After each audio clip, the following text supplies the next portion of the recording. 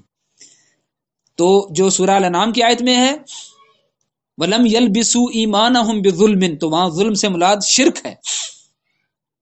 تو ایمان باللہ ساتھ شرک کی پہچان اور اس سے الگ ہونا، ملاوٹ تک بھی نہیں کرنا، ذرا سا شائبہ بھی نہیں آنے دینا، تو تب ایمان قابل قبول ہوگا. تو اتنا بڑا ظلم ہے شرک. دوسری کیا کہ نبی صلی اللہ علیہ وسلم نے پوچھا الا انبئکم باکبر الکبائر، کیا تمہیں میں بڑی باتوں میں سے سب سے بڑی بات نہ بتاؤں؟ یعنی بڑی چھوٹی تو ختم ہی ہوگی نا، بڑی باتوں میں سے بھی سب سے بڑی بات نہ بتاؤں؟ فرمایا ضرور بتائیے.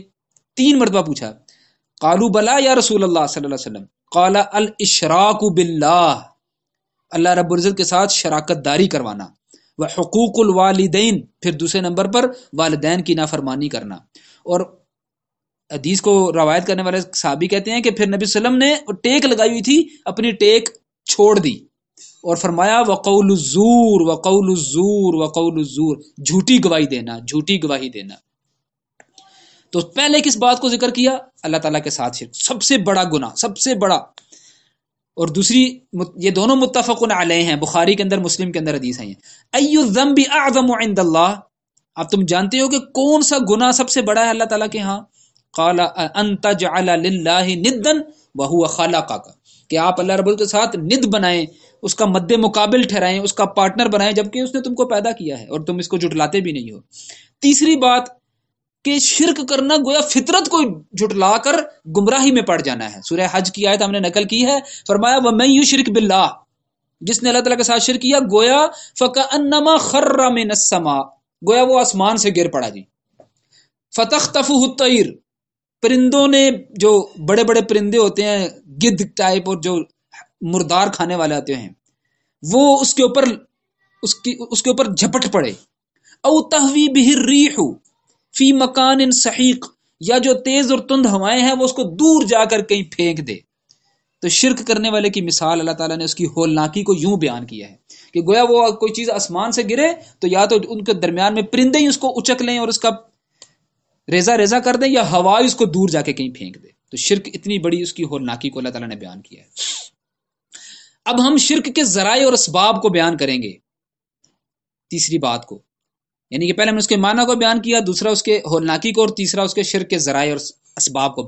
پہلا اس میں یہ ہے نیک لوگوں کی تعظیم میں غلو کرنا. غلو یعنی کہ ان کو بڑھا چڑھا کر پیش کرنا. اللہ تعالیٰ نے پہلے ہی سورہ نساء میں، سورہ مائدہ میں، یہ آیت 2 جگہ پر آئی ہے، پہلے ہی کہہ دیا تھا، اگرچہ خطاب اہل کتاب سے تھا لیکن سبق اہل ایمان کو بھی دیا جا رہا تھا. یا اہل الکتاب لا تغلو فی دینکم، اے اہل کتاب تمہارے شرک کی وجہ یہ ہے تم نے بڑھا چڑھا کر پیش کیا ہے انبیاء کرام کو.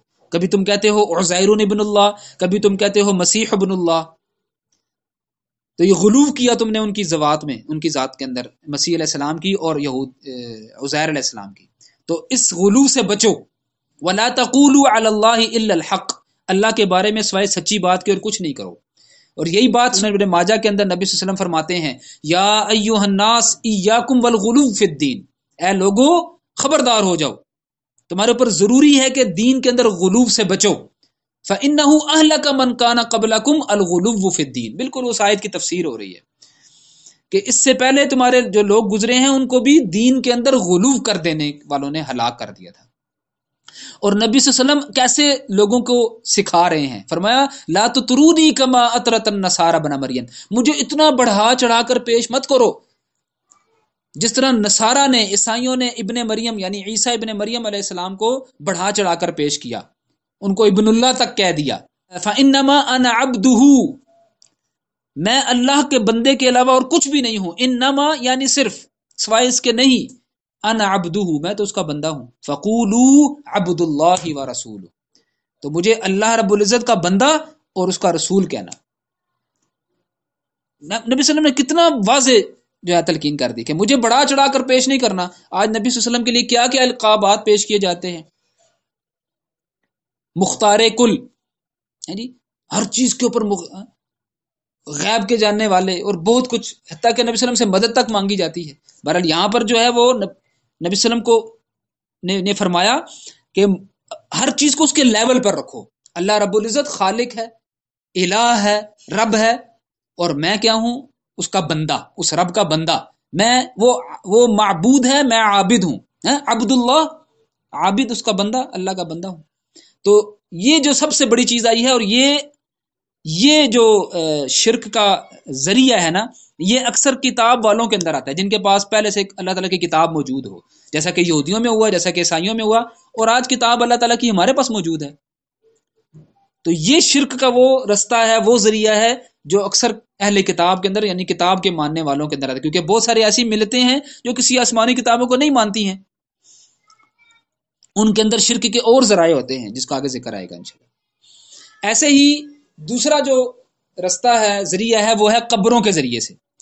نبی صلی اللہ علیہ وسلم اپنی، یہ دیکھیں صحیح بخاری کی ہم کتاب المغازی سے وہ باب بھی لائے ہیں، اپنی وفات کے دنوں کے اندر یہ تلقین کر رہے ہیں اور یہ خبر دے رہے ہیں، لعنت اللہ علی الیہود والنصارى، یہودیوں اور عیسائیوں پر اللہ کی لعنت ہو، اتخذوا قبور انبیائہم مساجدا، انہوں نے انبیاء کی قبروں کو سجدہ گاہ بنا لیا تھا. مساجد سجدہ کرنے کی جگہ.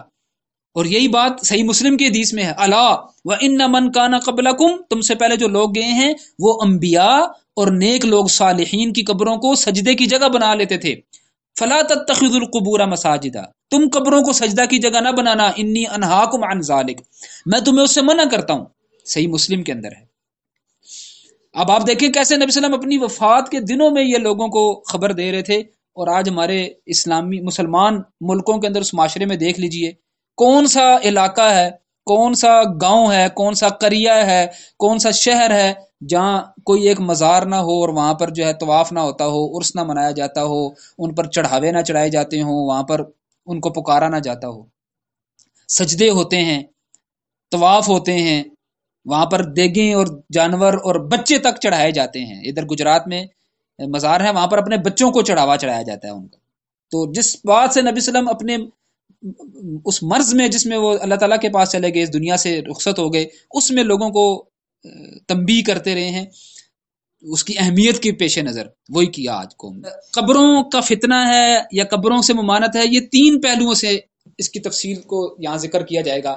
پہلی چیز یہ ہے کہ اس قبر کے اوپر کوئی عمارت تعمیر نہ کی جائے، کوئی قبہ، کوئی مزار، کوئی یہ چیز نہ بنائی جائے. صحیح مسلم کے اندر ہے، علی رضی اللہ تعالیٰ عنہ سے حدیث ہے، وہ اپنے شاگرد کو بھیجتے ہیں، کہتے ہیں میں تمہیں اس طرف نہیں بھیجوں جس طرف مجھے نبی صلی اللہ علیہ وسلم نے جس کام کے لیے بھیجا تھا، وہ یہ اللہ تدع تمثالا الا تمستہ، تم کوئی بھی مورتی، تصویر نہ دیکھو مگر اس کو توڑ دو، ختم کر دو. ولا قبرا مشرفا الا سویتہ، کوئی اونچی کوہان والی بڑی قبر نہ دیکھو مگر اس کو زمین کے برابر کر دو. تو قبروں کو توڑنے کے لیے نبی صلی اللہ علیہ وسلم نے علی رضی اللہ تعالیٰ عنہ کو بھیجا تھا. صحیح مسلم کی حدیث ہے. ایسے ہی صحیح مسلم کی دوسری حدیث ہے اسی باب کے اندر، وہ جابر رضی اللہ تعالیٰ عنہ سے انہوں نے فرمایا نبی صلی اللہ علیہ وسلم نے منع کیا ہے ان یجسس القبر، کہ قبر کو پختہ بنایا جائے، ان یقعد علیہ، یا اس کے اوپر بیٹھا جائے. اب یہ بیٹھنے کے کئی انداز ہو سکتے ہیں، قبر کے اوپر ویسے بیٹھ جانا جا کر، یہ بھی قبر کی تعظیم کے خلاف ہے، یعنی کہ ظاہر بات ہے قبر اس لیے نہیں ہے کہ اس کے اوپر جا کے بیٹھا جائے. لیکن یہاں جو مراد ہے، جو شرک سے منع کر رہے ہیں، وہ یہ ہے وہاں پر مجاور بن کے بیٹھا جائے، ادھر بیٹھ جائے اور قبر کے اندر اوپر چلے کاٹے جائیں اور وہاں پر عرس اور میلے لگائے جائیں اور وہاں پر جو ہے وہ لوگوں کو بھی اس کی دعوت دی جائے اور اس قبروں کی جو ہے نا کمائی کھائی جائے. یہ ہے وہاں پر ممانت. ان یقعد علیہ، اس قبروں پر بیٹھ جایا جائے.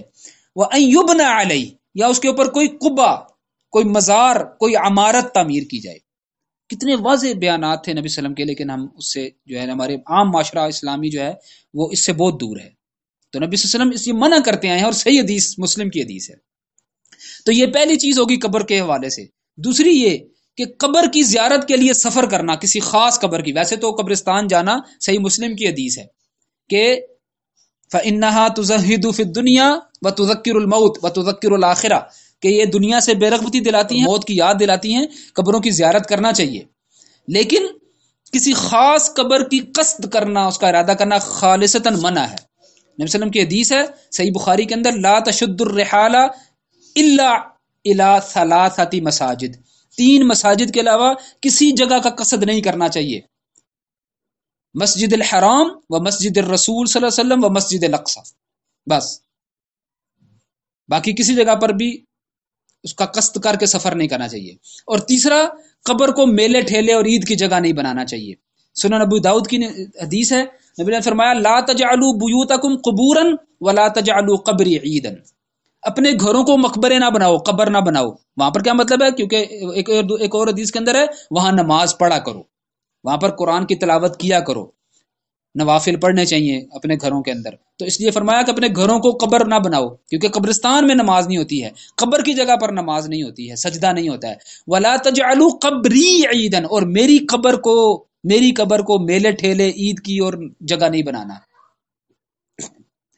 ایسے ہی صحیح موطا امام مالک کی روایت ہے، نبی صلی اللہ علیہ وسلم یہ دعا کرتے چلے گئے ہیں، اللہم لا تجعل قبری وثن یعبد، اے اللہ میری قبر کو بت نہ بنا دینا جس کو پوجا جائے، کیونکہ اشتد غضب اللہ علی قوم، اللہ رب العزت کا غصہ اور غضب اس قوم کے اوپر آتا ہے، اتخذوا قبور انبیائہم مساجد، جو انبیاء کرام کی قبروں کو سجدہ گاہ بنا لیتے ہیں۔ تو یہ قبر کے حوالے سے 3 پہلو تھے۔ تیسری بات کہ جو ذریعہ ہے شرک کے آنے کا، وہ ہے مشرکین اور اہل کتاب کی مشابہت، اور آج یہ بہت زیادہ ہو گئی ہے، بہت زیادہ ہو گئی ہے۔ مشرکین اور اہل کتاب کی مشابہت کی ممانت کس کس چیز میں ہے؟ یعنی کہ ان کے عقائد ویسے یا اس سے ملتے جلتے عقائد بنا لینا، ان کی عبادات کی طرح کی مختلف صورتوں، ان کی رسومات، ان کے رواج، اس میں مخالفت کرنے کا حکم دیا گیا ہے۔ تو ہمیں جو ہمارا دین یہ سکھاتے آیا ہے، خالف المشرکین، خالف المجوس، خالف الیہود، مشرکین کی مخالفت کرنا، مجوسیوں کی مخالفت کرنا، یہودیوں کی مخالفت کرنا۔ آج کرسمس کے موقع پر ان کو ہیپی کرسمس اور میری کرسمس کہا جاتا ہے۔ دیوالی کے موقعوں پر پچھلے دنوں میرے ایک اسٹوڈنٹ نے مجھ سے پوچھا کہ ہمارے علاقوں میں، وہ سندھ کے علاقے سے ہیں، وہ کہتے ہیں جی وہاں پر دیوالی اور ہولی منائی جاتی ہے، تو ہمارے کلمہ پڑھنے والے مسلمان بھائی بھی ان کو مبارک باتیں بھی دیتے ہیں، کوئی ان کے اندر شریک تک ہو جاتے ہیں۔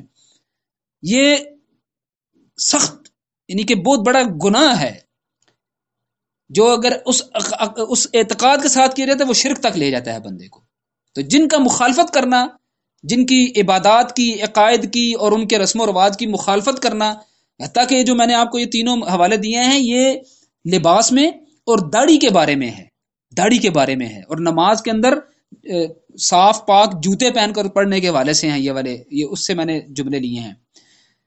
تو جو دین ہمیں داڑھی رکھنے اور مونچھیں کم کرنے اور نماز کے طریقے کے اندر اس کے اندر جوتے پاک پہن کر پڑھ لینے کی اجازت کے اوپر بات کرنے سے دوسروں کی مخالفت کا حکم دیتا ہے، تو ان کے عقائد اور ان کے عبادات اور ان کے مذہبی جو سیمینارز اس طرح، اس کے اندر شرکت کتنی بڑی بدرجہ اولا ممانت ہوگی نا۔ تو یہ ایک ذریعہ ہوتا ہے جو شرک کی طرف بندے کو لے جاتا ہے، اور اس وجہ سے بھی شرک ہوا ہے بہت زیادہ۔ چوتھے نمبر پر یہ جو مجسمہ سازی ہے، تصویر کشی ہے، یہ بھی بندے کو شرک کی طرف لے جاتی ہے۔ ایک دفعہ نبی صلی اللہ علیہ وسلم کی ازواج ایک کنیسہ کے بارے میں ذکر کر رہی تھیں اور بتا رہی تھی کہ وہاں پر بڑی بڑی مریم علیہ السلام کی اور عیسیٰ علیہ السلام کی انہوں نے تصویریں بنا کے رکھی تھی۔ تو نبی صلی اللہ علیہ وسلم بڑے غصے ہوئے اور فرمایا کہ یہ وہ لوگ تھے، اذا مات منہم الرجل الصالح، جب ان میں سے کوئی ان نیک آدمی مر جاتا تھا، بنو علی قبرہ مسجدا، ایک تو یہ کرتے تھے کہ اس کی قبر پر جو ہے وہ مسجد، نماز پڑھنے کی جگہ بنا دیتے تھے، ثم صوروا فیہ تلک الصور، اور پھر اس مزار پہ، اس سجدہ کرنے کی جگہ پر اس کی تصویریں، صورتیں لگا دیتے تھے۔ فرمایا اولئک شرار الخلق عند اللہ، یہ اللہ کے نزدیک سب سے برے ترین لوگ ہیں، سب سے برے لوگ ہیں اللہ تعالیٰ کی مخلوق کے اندر۔ تو تصویر کشی، مجسمہ سازی، اور آج میں تھوڑا سا اس طرف بھی اشارہ کرنا چاہتا ہوں، یہ جو آج ہمارے ہر ایک کے پاس کیمرہ آ گیا، کبھی کسی کے پاس نہیں ہوا کرتا تھا، موبائل کے اندر موجود ہے، تو اس کے اوپر بھی احتیاط کرنی چاہیے۔ جہاں اس کی اس حد تک اجازت ہے جب دین کے کسی کام میں، تبلیغ میں، تعلیم و تعلم میں، تو اس حد تک اجازت، لیکن تعظیم کے طور پر تصاویر جو ہے اس کی سخت ممانعت آئی ہے۔ اس کے بعد ہیں 5واں ذریعہ جس کے ذریعے سے زیادہ شرک آیا کرتا ہے، وہ شرکیہ الفاظ ہیں، یعنی وہ الفاظ اس میں شامل ہیں جو اگر اس اعتقاد سے کہے جائیں تو شرک کی طرف لے جاتے ہیں. مثلا اللہ رب العزت کے علاوہ کسی اور کی قسم اٹھانا. نبی صلی اللہ علیہ وسلم کی حدیث ہے سنن نسائی کے اندر، من حلف بغیر اللہ فقد اشرک، جس نے اللہ رب العزت کے علاوہ کسی اور کی قسم اٹھائی. دیکھیں آج ہمارے اوپر کتنا عام رواج ہے، اپنے ماں باپ کی، اپنے کسی بچے کی، تمہارے سر کی قسم، والدہ کی قسم، ماں کی قسم، باپ کی قسم، ٹھیک ہے، تمہاری قسم. تو یہ جو ہے نا وہ شرک کی طرف، شرک اکبر کی طرف لے جاتا ہے. ابھی ہم انشاءاللہ شرک کی اقسام پڑھیں گے تو بتائیں گے کہ یہ شرک کی کون سی قسم میں سے ہے، لیکن اعتقاد اگر اس کے اندر پختہ ہو گیا تو یہی شرک اس بڑے شرک کی طرف لے جائے گا. اسی طرح کے الفاظ کے اندر کہ ایک بندے نے نبی صلی اللہ علیہ وسلم کے پاس آیا اور اس نے کہا ما شاء للہ وشئتا، کہ جو اللہ رب العزت نے چاہا اور جو آپ نے چاہا. سنن نسائی کی حدیث ہے کہ نبی صلی اللہ علیہ وسلم نے فرمایا اجعلتنی للہ عدلا، کیا تو نے مجھے اللہ رب العزت کے برابر کر دیا؟ قل ما شاء اللہ وحدہ، قل ما شاء اللہ، بس صرف ایک کہو کہ اللہ رب العزت جو چاہے گا. ایسے ہی نبی صلی اللہ علیہ وسلم ایک واعظ، ایک خطیب کے پاس سے گزرے تو اس نے کہا کہ من یطع اللہ ورسولہ فقد رشد، جس نے اللہ کی اطاعت کی اور رسول کی اطاعت کی وہ مقصد کو پہنچ گیا، وہ سیدھے رستے پر ہے.